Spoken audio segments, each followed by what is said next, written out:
The Blackhawks beat the eventual Utah Mammoth in overtime 4-3 at the United Center. And guess what the hero was? Connor Bedard. We're going to break it all down next on the CHGO Blackhawks postgame show.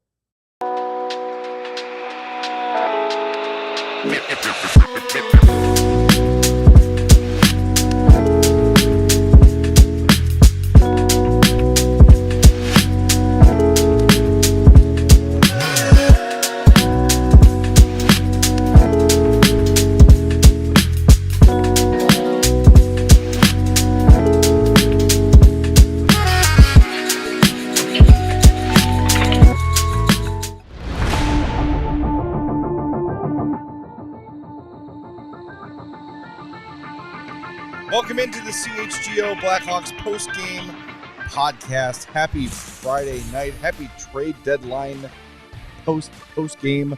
I'm Jay Zawoski with Greg Boyson. Sarah's here running the show.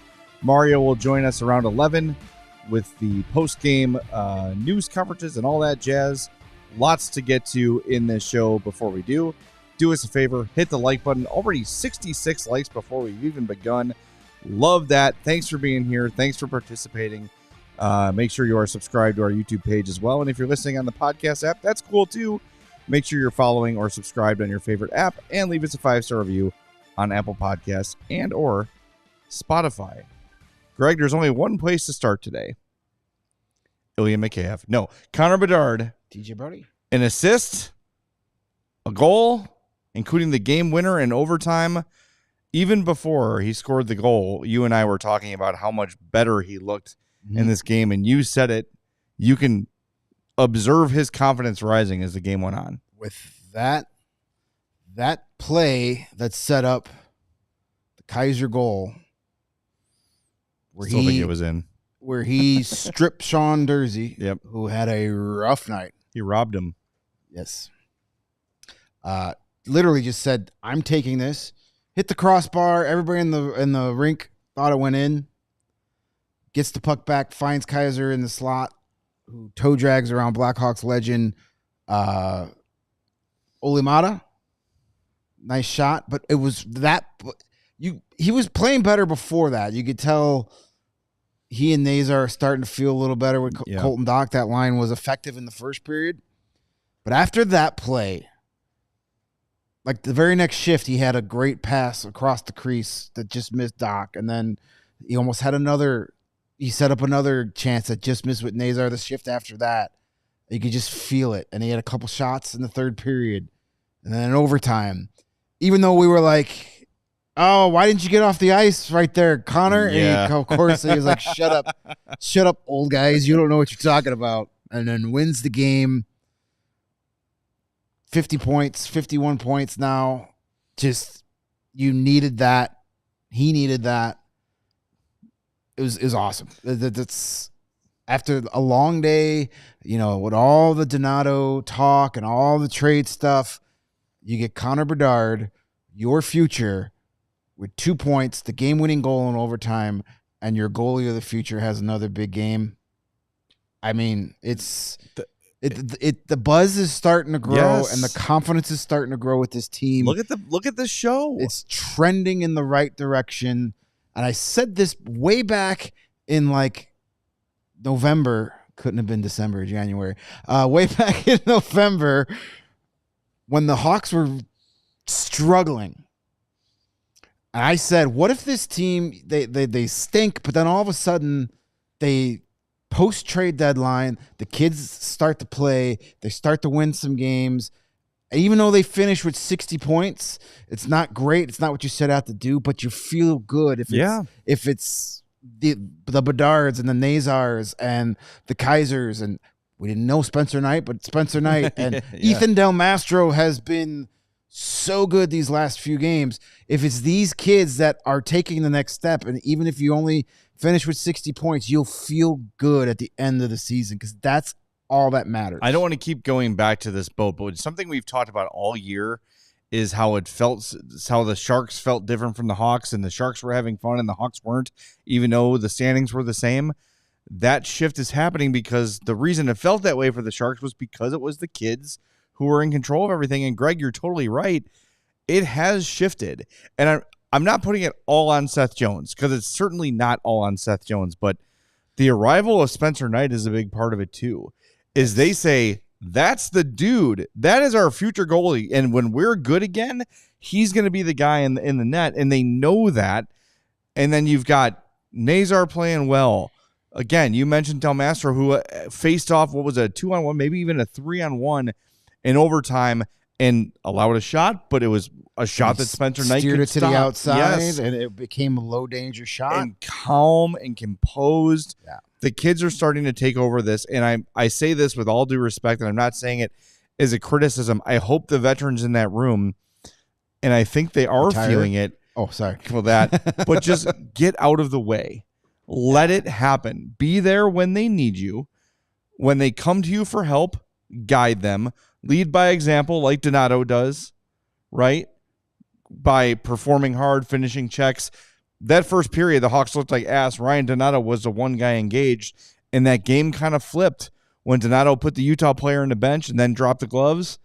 The Hawks kind of figured things out then and woke up a little bit, and it changed the game because they said, this is our leader. He is showing us how to lead. He's in it. Let's go. Let's get in it for him. It makes a huge difference, but at the same time, set that example quietly. Be there, be a mentor, but let these kids take over the locker room, and it just feels so different. The game, the vibes in the anthem was louder. The feeling in the building was better. Everything about this night, even though they didn't play perfect by any means, they were outplayed by Utah. Spencer Knight was mainly the difference. It just had a totally, totally different vibe to it. And this is what it's going to look like for the next few years. This is what, as we talk about being patient with the rebuild and all those things, nights like this are why we tell you that. Because it's going to be exciting instead of a slog when these kids take over. The Spencer Knight acquisition was the perfect injection of life and energy into the locker room, but into the fan base. Mm-hmm. Like, just the vitriol for Seth Jones had reached an all-time high, and a lot of people who were defending him for a long time had enough after the comments. The first saying, I'm not on camera, but I'm raising my hand. First saying he wanted to be traded for a contender, which, sure, he's not the first player to ever say that. Right. But then, after, was it the Utah game? It was the Utah game where they gave up 93 shot attempts. Where he basically threw everybody under the bus, and, a guy that usually points the fingers inward, we're now all of a sudden pointing them outward.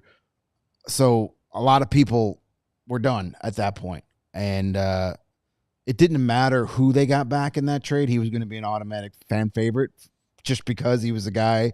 But you bring in a kid that is a future star in the making and such an awesome attitude and charismatic as hell. Yeah, very down to earth. I mean, he's still a goalie, so he's still on the weird side. Yeah, a little bit weird. It's okay. But that's all goalies are a little bit weird. Yeah. But just the perfect injection into the room and into this fan base to get people excited again. Like, oh, okay, for all the talk we've had all season long because the free agents that were brought in this summer haven't given the results they were hoping for.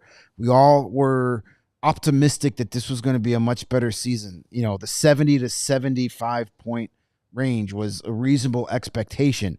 And then it was, well, now we're going to be best odds for the first overall pick again. But now you bring in Spencer Knight. So all that doubt that Kyle Davidson was getting and all the criticism, all of a sudden people could start going, okay, that's right. He has a plan. Right. He is pretty darn good at making trades. We saw that again today. Yes, he did. We'll talk more about that later. We talked about it for almost 2 hours this afternoon. If you want to go back to, when we're done here and listen to the trade deadline show. But I think with the last few days and, it felt like the majority of Blackhawk fans wanted to keep Ryan Donato. I agree. I think Kyle Davidson has regained the trust of the majority of his fan base again with what he's done over the past 6 days. I would hope so. And there's always going to be people that are unhappy and pissed just because. It's their shtick, and it's easy and lazy. And then Right. when it doesn't work, they could say they were right. And being pessimistic is the easiest position to take. It's also exhausting. It is. It's okay It's okay to have fun. Yeah, it's okay to enjoy your supposed favorite team's success. Yes. All right, 4th star of the game. Get your votes in. Here are the 3 stars. Wyatt Kaiser with a goal, 2 shots, and 2 blocked shots. He was shot out of a cannon in this game. Love that toe drag goal. Looked like me in NHL 25. Just saying. Frank Nazar with a goal on the penalty shot, 2 shots on goal, and 3 more shot attempts. And Connor Bedard, the number 1 star with a goal, an assist, the game-winning goal, obviously, and won 50% of his 18 faceoffs. He is really improved at the dot. So here are your nominees for 4-star of the game. Ryan Donato with an assist, a shot, 3 shot attempts, and a fight after a massive hit. Didn't need to get, it was a clean hit. I don't know he got a fight, but whatever. Ilya Mikheyev with a slick backhand goal set up by Donato, 2 shot attempts, and Spencer Knight, who stopped 36. Off another Sean Durzi cough up. Hate to see that. Nah, that's a shame. And Spencer Knight stopped 36 of 39 shots on goal. A lot of them very high quality. High danger chances for 16 for Utah. So solid game. The expected goals for Utah in this one, 3.99. So another goal saved above average in this win for Spencer Knight. Outstanding. He's been great. Get your votes in.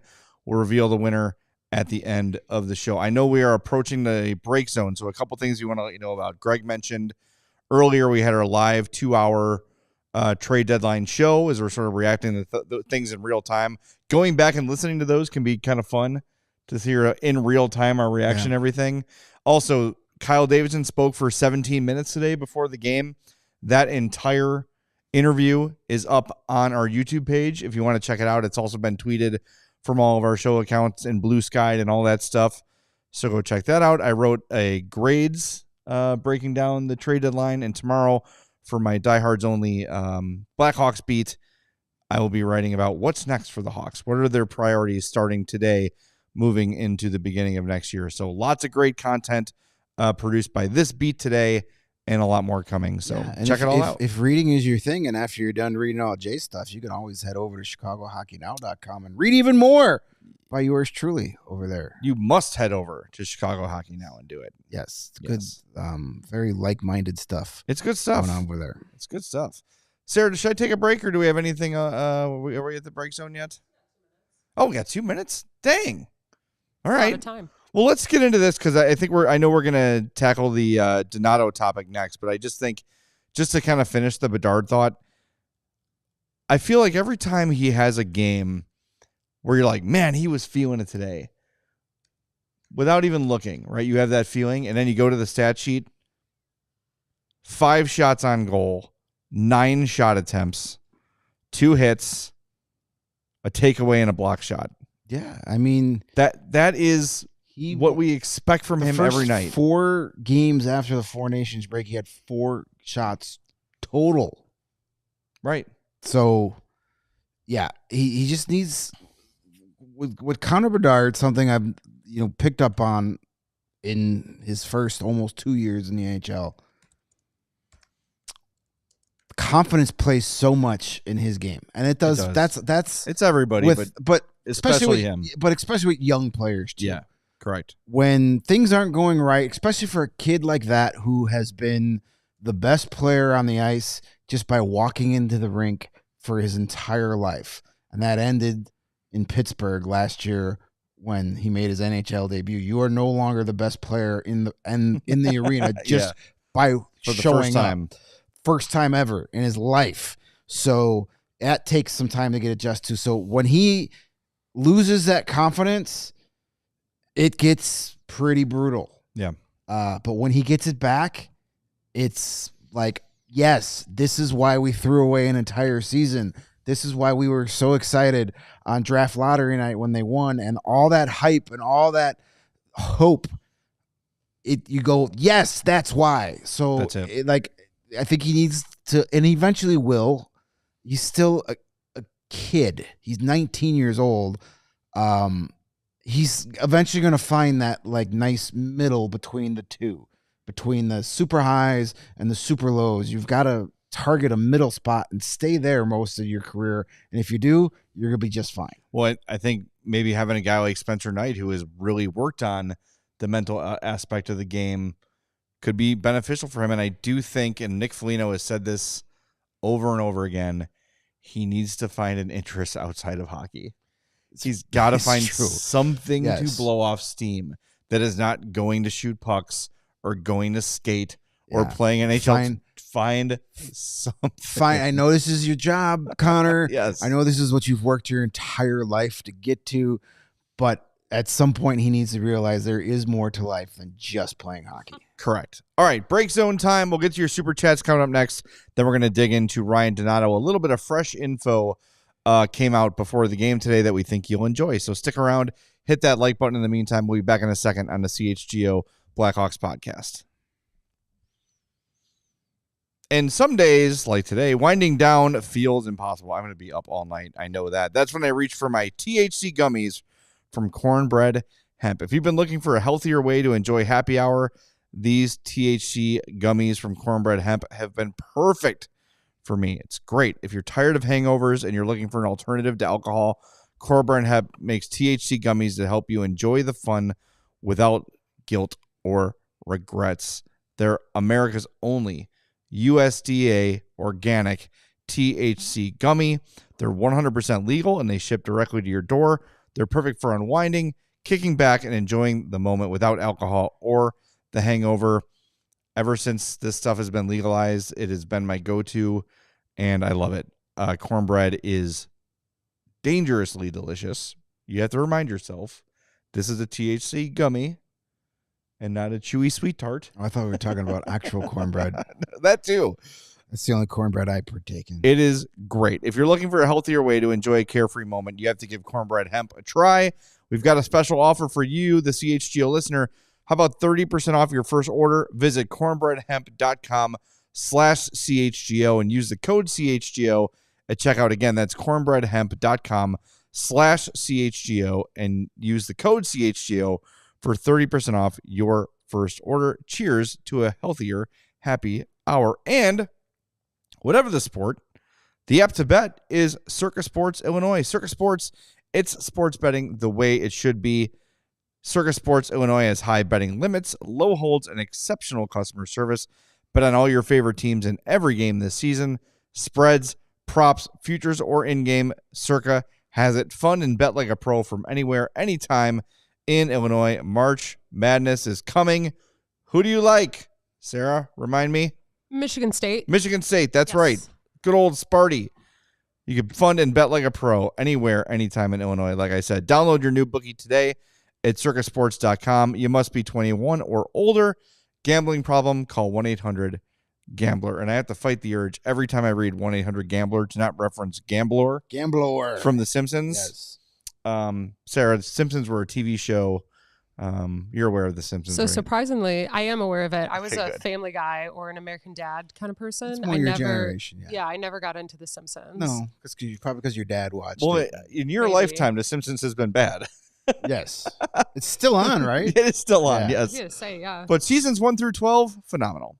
All right, let's knock out some super chats here We'd like real to quick. remind you folks, well, keep your questions within the boundaries of good taste. Thomas Rebecki, who was at our last watch party, or takeover rather, says, how long does it take to get a goalie mask painted? Not long, because it's on the way. Yes, we actually, Spencer Knight was, again, it's weird for a starting goalie to talk to media, but he was hanging out after morning skate and was actually asked about that off the record kind of stuff, but they would just ask about his equipment. His goalies masks are done by Dave Art. Dave Art. Yep. So it's coming from Sweden. So but it's coming. And the pads and the sticks. So yeah. They'll be here. Yeah. But don't change until he loses. Right. Like maybe he's got Panthers mojo. Take some Panther right now. mojo with us. mean, That's fine. Yeah. I don't need it to say Blackhawks if he stays undefeated in that gear. Steve from Chicago, who looks like Michael Imperioli in his YouTube photo, $10 says, "Knights like this, larceny all night." Good stuff from Steve. Anthony Mendoza, $20.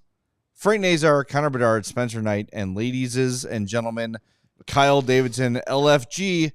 Huge moves, but what is left on the table for one more star and future coach for the team? That's right. That's, well, little spoiler. Those are two of the things I write about in Blackhawks Beat for tomorrow. Yes. And there's lots of stuff on the table and in the bank account for both of those things. Yes, sir. Edward First, $10. In my book, this was the best Bedard performance all season. Maybe not statistically, but he was decisive, winning pucks, getting steals. Felt like Bedard's rookie season. He created chances to everyone. I have to look back, but it's up there.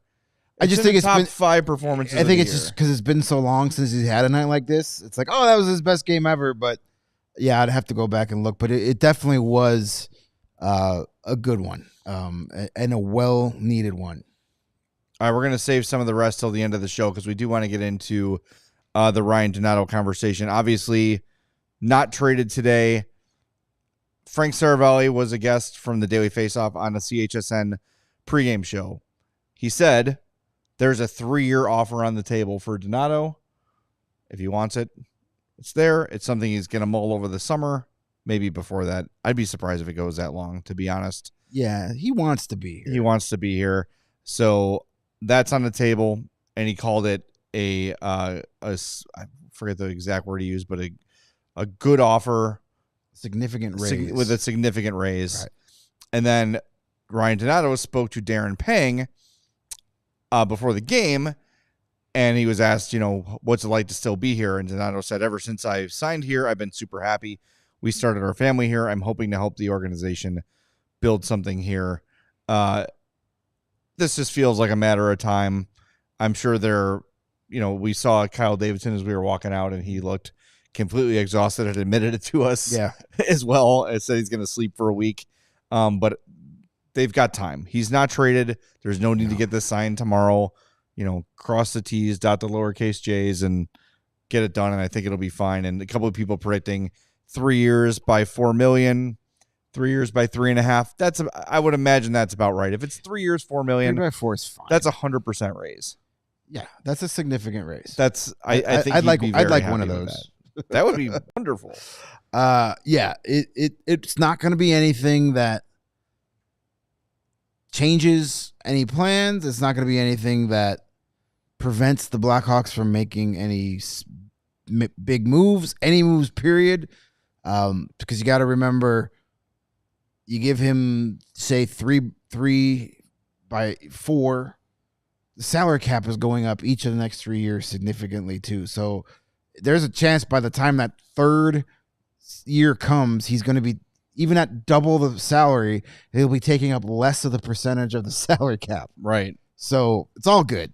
Like it's, I know there some people have said, hey, who cares if you didn't get the first round pick? You should have got another younger player. How many younger players do we need right now? You need some NHL vets, especially ones that lead by example, ones that teammates really like, and guys that are just class acts and professionals through and through. You've got 100 million draft picks. You've got a ton of prospects. What's one more is not going to make the rebuild fail. And it's remember okay too, to keep a guy. There's not anyone that is knocking, like the guys that are knocking on the door are already here. Mm-hmm. Slager, Nazar, Doc are already here. Yeah, you might draft a guy, maybe he's NHL ready, fine. But remember, after next season, Foligno's a UFA, Dickinson's a UFA, Mikheyev's a UFA. There's a reason. That's the win. Yes. He showed us last year that 2 years is what he's thinking, because it's right. Next season, people are like, oh, he's going to take a spot from another kid. What kid? Oliver Moore is not playing in the NHL next year. I don't think so. Nick Lardis is not playing in the NHL next year. Ryan Green is not playing in the NHL next year. Those guys are all going to Rockford. Maybe they're on. Maybe one of them is on the Nazar trajectory where by November they're here. That's fine. You figure it out at that point, and they will. But the guys that are turning pro at the end of this year and in the offseason, none of them are going to be NHLers next year. That's why having Ryan Donato here is good. And having him here the following year, because as you said, Dickinson and Foligno's contracts will be out, likely not back. Mikheyev is a guy I bring back, but that's a discussion for another day. These are all lining up, and just again, big picture type things. Yeah, it's not Ryan Donato is not going to prevent the Blackhawks from making any moves in this rebuild and getting this team back into contention. It's not going to stop anything. If you have any doubts about that, he just moved Seth Jones to the only team that Seth Jones would be willing to be traded to for a first-round pick and Spencer Knight, and then got rid of Peter Mrazek without having to give up an asset, or not that he could have, but to retaining any money. And got an NHL player back. An NHL 25-year-old former first-round pick back. If he's got to move out a veteran, he will find a way. If Dickinson or Foligno or whoever has to go a few months earlier than you planned on, because maybe those guys are deadline deals next year, right? Expiring contracts, veterans that would solidify. You want to think about if this deadline, if Jason Dickinson was available. Yeah. The return they would have gotten for Jason Dickinson this deadline. Maybe you get that next year. Exactly. That's what I'm saying. All right, before we bring in Mario, he did send in some post-game audio. Why don't we hear from Frank Nazar here? He was one of the few that I know Sorensen spoke, Bedard spoke, but let's hear from Frank Nazar, who scored the penalty shot goal in this game. As far as a penalty shot, I don't know how many you've had in various levels, but do you go in with any idea of what you want to do, or do you just... I kind of based it off the game. I had a chance earlier in the first, which was pretty similar to that, and kind of read how the goalie was playing it and how he was moving. So then just, waiting for the refs to blow that whistle, just kind of reading and going over those previous plays, and just saw it was open, just read and react. Frank, did they tell you that you're the first Hawks rookie in franchise history to make a penalty shot? No way, really? That's cool. Do you remember when your last one was? Michigan or? It was actually, I think my last penalty shot might have been Youth Olympics.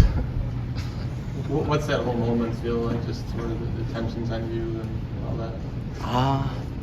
Honestly, it's a little different this time.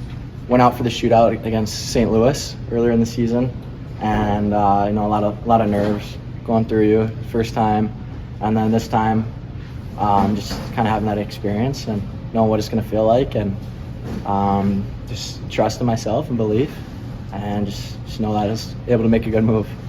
It's been a couple games now that you, Connor, and Colton have been together. How do you feel your chemistry is developing? I think it's been getting better each game. We've had multiple chances every time we've been together and throughout the whole game, and today was just a nice one for those chances going in, and I mean, if you're able to score, nobody's going to score every chance, so it's just staying at it and sticking to it, and just keep going at it.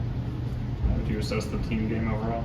I think it's been great, honestly, since break, and obviously a lot of stuff going around right now, but being able to come together as a group, and just believe in each other and still try to play the right way, for a full 60 is awesome, and being able to get that win felt pretty good. How does it set you up for the road trip? Confidence, it's always nice being excited. Guys in here, we don't like to lose, obviously, and it sucks, and you get a glimpse of what it is like when you win and how fun it is and how fun the league can be. So just knowing that and going on this road trip, just try to get as many wins as we can. How happy are you to go through a trade deadline, and some guys you have to say goodbye to, but some you keep, like Donato?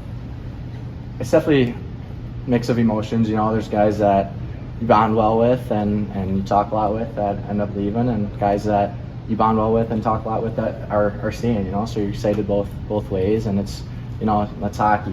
You wish the best of luck to those guys that you're friends with and you respect. And just hopefully down the road, see them again and get to have those conversations. Frank Nazar, there he is. Sarah, you okay? I'm fine. Are you okay? Need some water? Need a fan or something? Do you need water? I'm good. I'm good. We're being produced by the future Mrs. Nazar, apparently. Or maybe Kaiser. He's young. He's a youngling. You're a youngling. He's a youngling. Beast of a Burden, though, she's the one who kind of got me on that conversation. I was like, oh, it's a correct comment. Beast of Burden says Nazar is wildly handsome. Okay. You know, can't. He's got a lot going for him. A lot of people asking about the Blackhawks social media girl who looks like Christina Ricci. It's very funny. Ever since I've seen her, I've thought that she's got to go to Christina Ricci tour. Yes. All right. Break time again.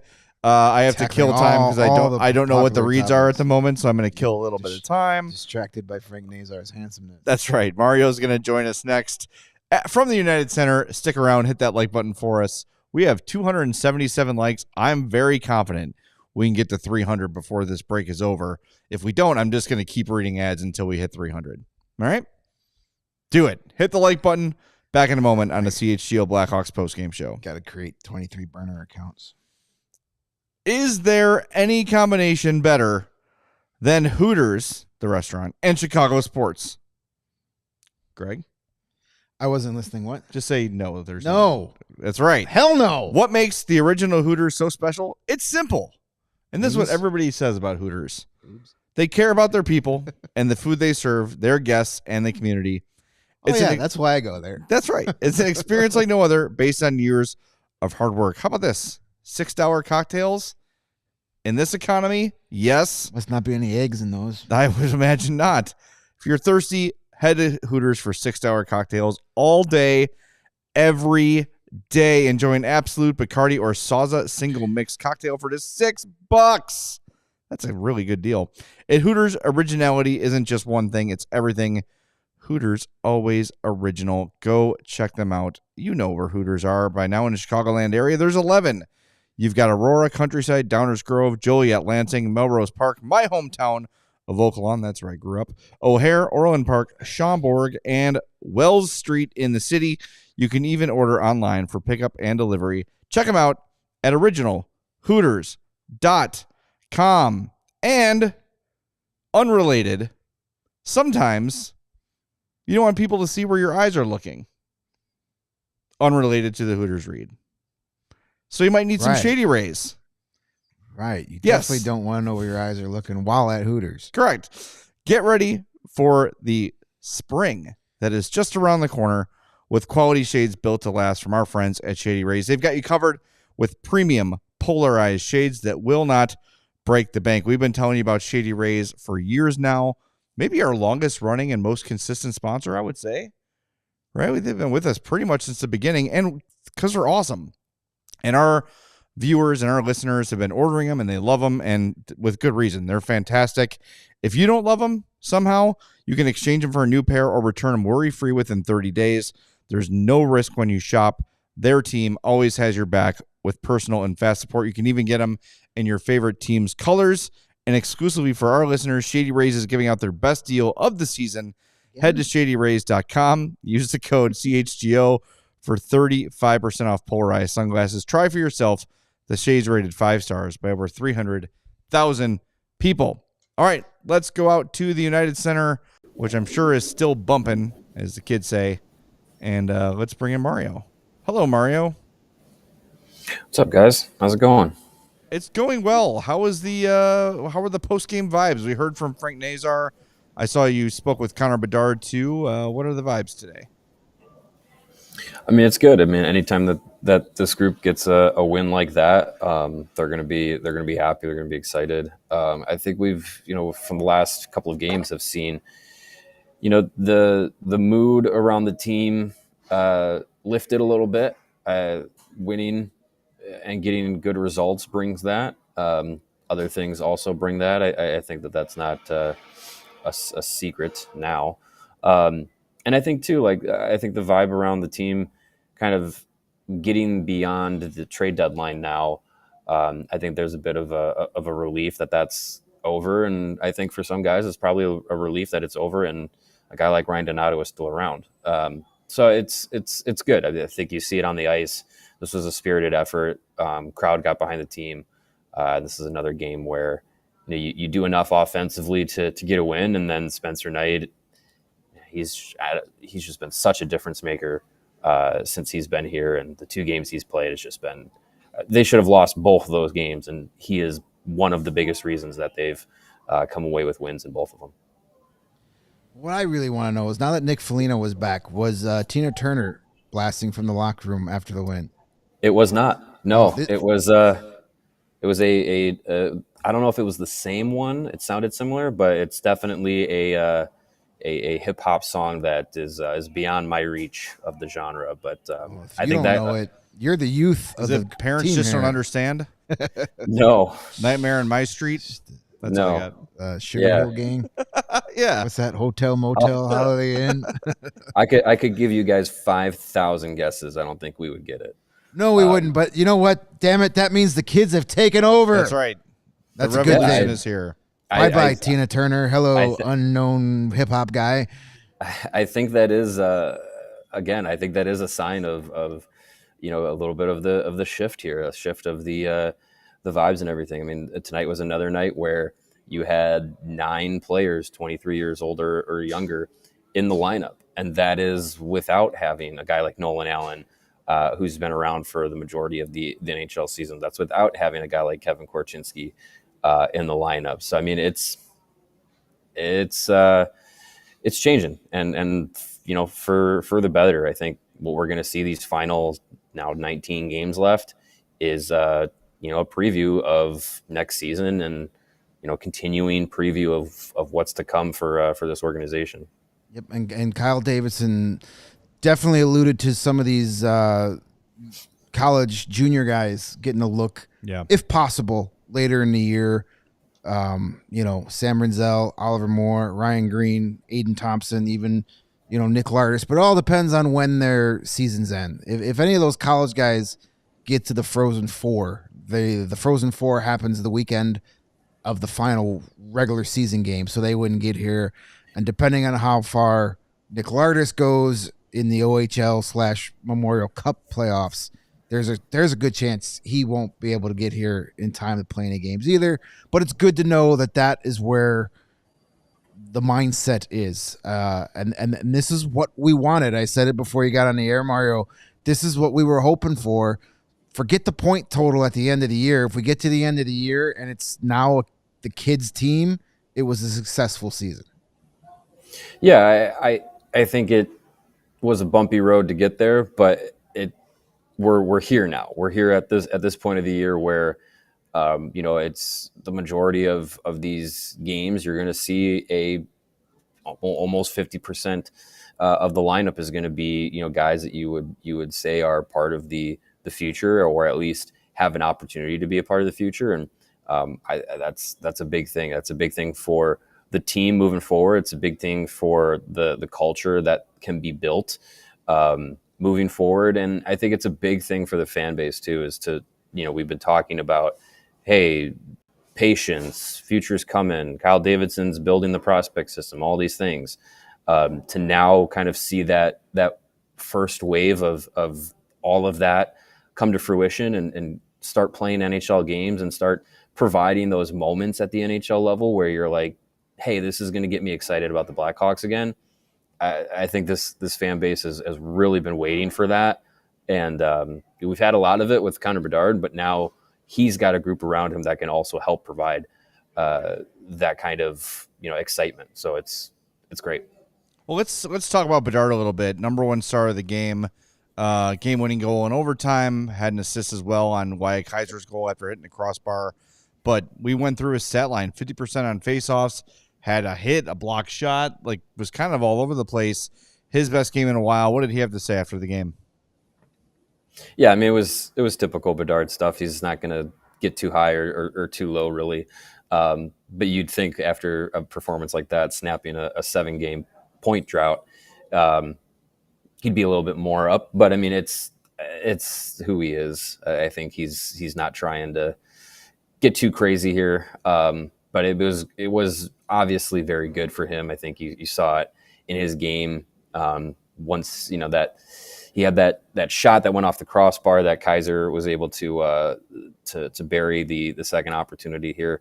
And then, you get to OT winner like that. You could see it on him that there was a bit of relief. And it was a moment that he really needed to have, especially the way that, this stretch has gone since the Four Nations break, it just kind of seemed like, the team was producing despite him not being able to get on the score sheet. So to get a win, to have him play the factor that he did in the game, I think that's got to be a big boost for him. And he was happy, and I think he's recognizing, what kind of change is happening now, and what's, I don't know if expectations necessarily change, because I think the expectation was for him to still be, the offensive generator and kind of the leader in production on this team since he's been here.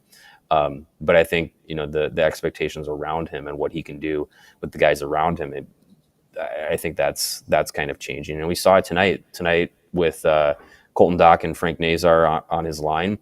This was their best performance that they've had as a trio in the couple of games that they've played together. So I think that's, a confidence boost that, Bedard can play with two young guys that he hasn't had a ton of time with, but can play effectively with them.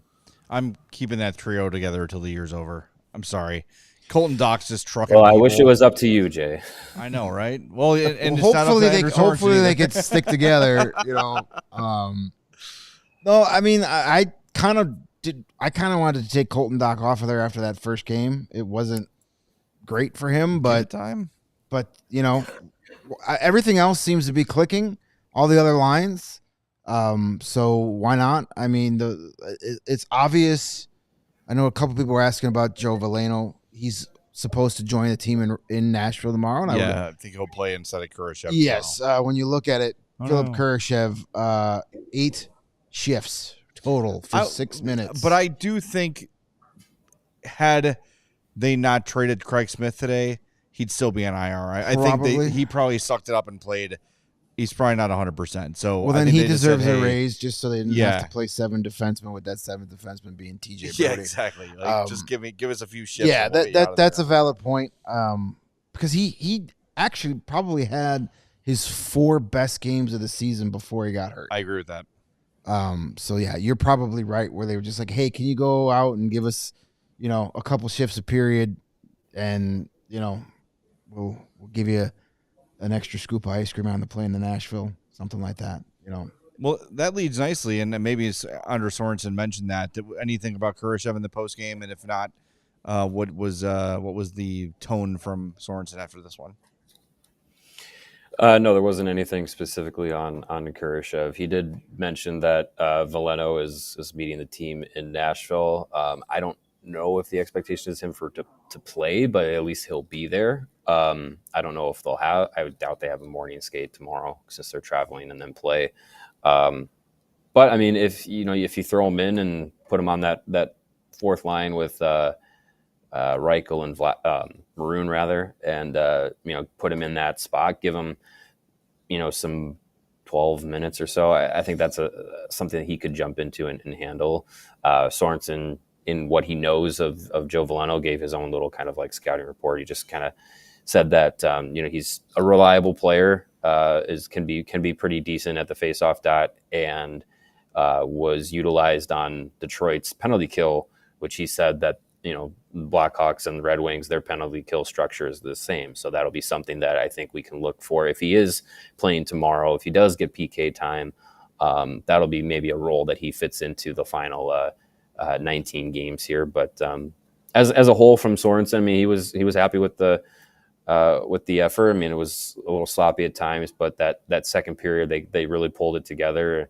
And then like I said before, like Spencer Knight, I was surprised he wasn't one of the 3 stars of the night tonight, because again, he made some incredible saves to keep this game in favor of the Hawks. He made 2 big saves in overtime. He made that sprawling glove save. Like, I think Sorensen gave him his credit on the kind of difference maker he can be. There is such a difference. Players have told us this. They've said it on and off the record. When you trust your goalie, you play looser, you play freer, you're not so panicked, you play more on your toes and on your heels. It all starts with the goaltender, and if you've got a guy you can trust, and they have that right now in Spencer Knight, it just trickles down to the rest of the lineup. And those guys, after a rough start in the first period, and it was rough. They could not connect on a pass. They were turning every puck over.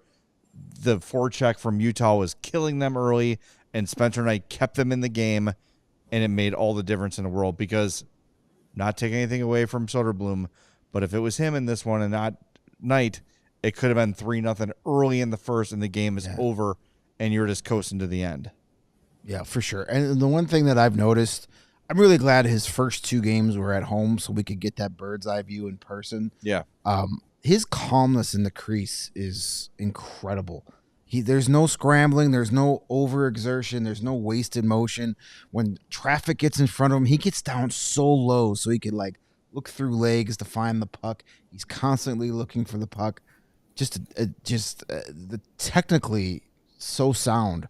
And I know that's a big reason that you still got to remember that he's still so young. 23. And to be in the NHL, like a lot of goaltenders haven't even made their NHL debut by 23. And he's a guy that's got a few games under his belt and is now a number 1 goalie in the league at such a young age. But it is a difference maker to have a guy like that back there. I know, I've always said in the rebuild, the goalie should be the final piece that you really get. But when you get a guy out there like this available, you add him to the mix. Yeah. And it's done so many things for this team and the fan base as well, just to get people excited again. I think Spencer Knight has this fan base is excited.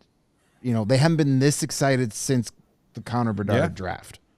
I think it's also taking some focus off of Bedard too. Whereas you go to a Hawks game before this trade is made, and the only thing you're watching it for is really Bedard. The fans that really know and pay attention, like people that are in our chat and listening to our podcast, they know Nazar is a guy to watch and keep an eye on, but he doesn't pop quite like Bedard pops, right? Not quite yet. Now with Spencer Knight, I got a text from our buddy Adam Hogue, who's a partial season ticket holder today. It's like, who's starting to goal? I said Knight, and he's like, yes. Excited to go to the game to see Spencer Knight. And he had a huge pop when he was announced for his debut, and another one tonight when he was announced as a starting goalie. Like, people have found him quickly. I saw somebody took a picture of a guy in a Spencer Knight jersey already after the first game. He's in 2 games. He's taken the city by storm. So it's awesome. It's really good, and it takes some of that spotlight off Bedard, which is great. Yeah, and I think too, like you look at the timeline of the rebuild, and you can say like the forwards group, you have your number 1 forward in Connor Bedard, you have your number 1 defenseman in Artem Levshinov, and now you have a stake to your claim of your number 1 goalie in Spencer Knight, and I think when you have those kinds of pieces, in place, obviously there still needs to be some development from a guy like Levshinov, but you pencil him in, you don't write it in pen.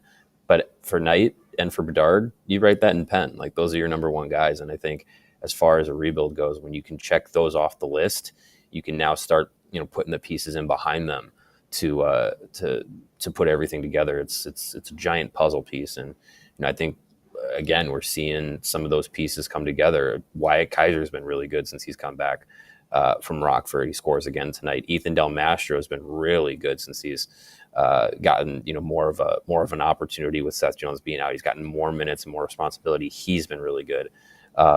Again, Colton Dock had a noticeable night tonight. You see Landon Slager continue to get PK responsibilities. All these young guys are getting more responsibilities, more ice time, and that's just a super positive. So yeah, and to have Knight come in and with Florida, a team that was Stanley Cup contender and winner, they had him slated to be their next number 1 guy, and then Sergei Bobrovsky had a bit of a career resurgence and forced Knight into the backup role and forced him into the AHL for a bit of time as well. But he was supposed to be that number 1, and that's a team contending, looking at him being a number 1 level guy. And now he gets the opportunity to do it with Blackhawks, where he's thrown right into that number 1 position. Like, that's got to be a huge confidence boost for him to come in and have a team for sure put that label on him moving forward, and that's just got to be big for him. I think too, just for him being as highly touted and as highly drafted as he was, to finally get his opportunity to be the guy, he's got to be thrilled about that. And, a lot of people say, "Oh man, he's going from the number 1 overall team to to defending Cup champs to the worst team in hockey." Yes, but now he is the A1 starter, and everybody knows it. And I think he's really excited about that opportunity. And he sees, I'm 23, Bedard's 20, Bedard's 19 actually.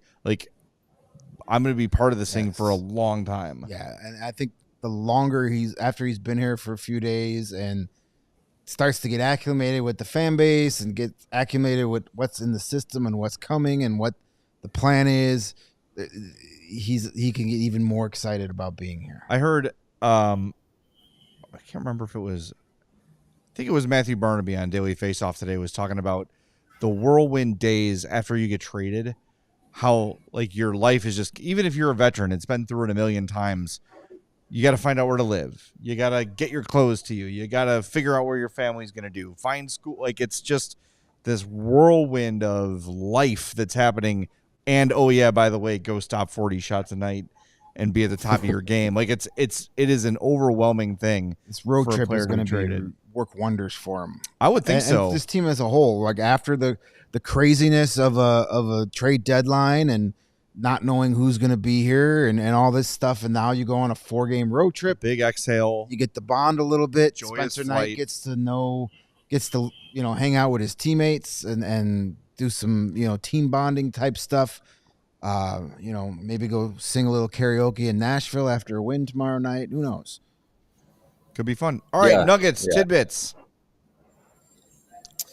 No, I think we covered it up pretty good. I think trying to think back from Sorensen.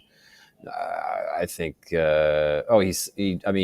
touched on having Craig Smith and Peter Mrazek leave, and just kind of noted their professionalism and what they were able to do for the group, and especially Peter Mrazek, how he was able to kind of handle everything with once Spencer Knight got here and he became the odd man out. So it was just kind of more of a commendation from Sorensen there. And I think it's again, I think there is a sense of relief from the group. Kind of sense it a little bit from Sorensen too, that Donato is sticking around for the way that he's been playing and what he's been able to do for the group. So that's a big thing too. So this has been good.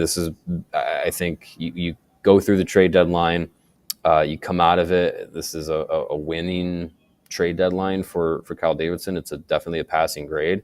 He's got some work to do now with the Donato extension, and I think that can be pretty reasonable and line up well with still the goals of the organization, both in the short and long term.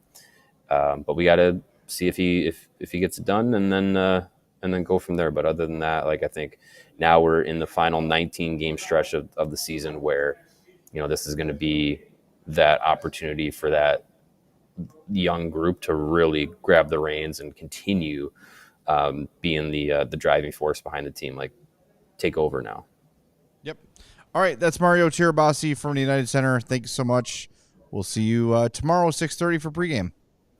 Sweet. See you guys tomorrow. All right, that's Mario Tirabassi. Follow him on Twitter at Mario_Tirabassi. Him and I will be hosting pre and post before Hawks in Nashville tomorrow night, so make sure you do that. Sarah, I know we've got to reveal the 4th star of the game before we get to some super chats here. I voted myself and noticed it was a runaway Spencer Knight with the big time win. I saw 76% when I cast my vote. It is. I forgot to put his picture in. That's all right. We know what he looks like. We know what he looks like. He looks like a goalie. We don't need to see that Panthers helmet again. No, we'll still throw it up here. I'll see how quickly Sarah can do this. go. That's impressive. Nice. Look at that. Nicely done. That's why she's the best in the business. I voted for Ilya Mikheyev just because I knew Spencer Knight was going to win, so I wasted my vote. No, your vote counts. Just didn't change anything. Just didn't count for much anything. No, it didn't. But I voted for Spencer Knight. I'm sure Ilya Mikheyev's in the chat feeling good about the 16% or we got. No, I let my feelings. I'm more of a logical thinker. All right. Spencer Knight deserved it. I like that. That's fair. He certainly did. He certainly did. All right, we got some super chats we got to get out of the way here too. not out of the way. We appreciate them always. Mr. Koala, $2 says, random. When do the classic black threads come back? I think next year. Probably. 100th anniversary. They've been talking about it. When we've talked to Jamie Faulkner and Danny Wirtz, they've said, we know, we hear you. They're coming. Fanatics did not make any alternates this year aside from, Stadium Series, Winter Classic stuff. So I would expect that they will be part of the 100th anniversary next year. I mean, I don't know if they're going to do a ton of centennial jerseys. They said not. The Bruin, but here's how they can make some serious cash. Spencer Knight jerseys. You bring back the all black jerseys, 100%, and then you bring back those first Winter Classic jerseys. I'm down for that. Imagine who wouldn't want a Connor Bedard or a Frank Nazar in that jersey. I mean, that's it. You just make as many available as you can with these young players that everybody wants to jump on board with. Absolutely. There's going to be a ton of alternate jerseys over the next decade. Yeah, definitely. I'm here for the black ones to come back. Saw a guy today as we were leaving in a black Tony Amonte jersey, and it looked outstanding. Yeah. And I said third best number 10 in team history. And you're still wrong. All right. Lewis, Giraffe Reborn, all right, said fire the equipment manager, got their stuff on Temu. Okay. LOL. I don't know. Or maybe he's referring to Bertuzzi's stick that just shattered because of 2 mile-an-hour puck hit it. Donato escape blade. Knight's still got his Panther stuff. There's lots of reasons, but yeah. That's it. You know what? That's one constant through the years has been Troy Parchment and his crew. He's one of the best in the business. Been around forever. Lebowski 5, $2 says, fellas, is it safe to say that red is rising? That was the slogan, Red Rising, in the Tuomo Rutu, Duncan Keith, Brent Seabrook days before Kane and Taves arrived. Actually, maybe they were there for that. Red Rising. Maybe. Because one goal was after their first or second year. Yeah, one goal was the 08-09 season, I want to say. So it was when the rebuild was starting. Yes. Which did actually happen. $5 from Zach Baldwin says, with the hindsight of the Rantanen ordeal, do you think Davidson is kicking himself for facilitating the Carolina trade and not being in play for him today? I guarantee you he has thought of that. Yeah, but I don't know. I mean, listen, when you get involved in a trade like that, you don't think that the team acquiring him is going to be dumb and trade him again 4 weeks later. Yeah.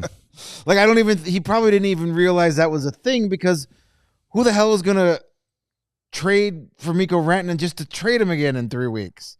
Oh, the Carolina Hurricanes. Yeah. So, yeah, I mean, you really can't fault him for that, because nobody expected that to happen. And I don't know if they would have really, I don't think Mikko Rantanen would have accepted the extension to come here.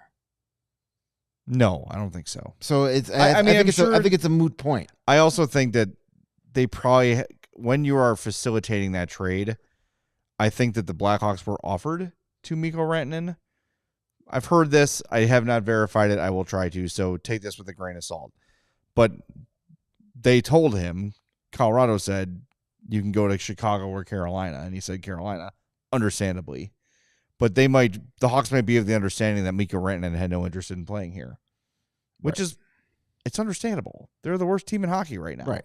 It's Mikko Rantanen wants to win. He's in his prime. Mikko Rantanen wants to stay in Carolina. He's not going to come here for $12 million. Right.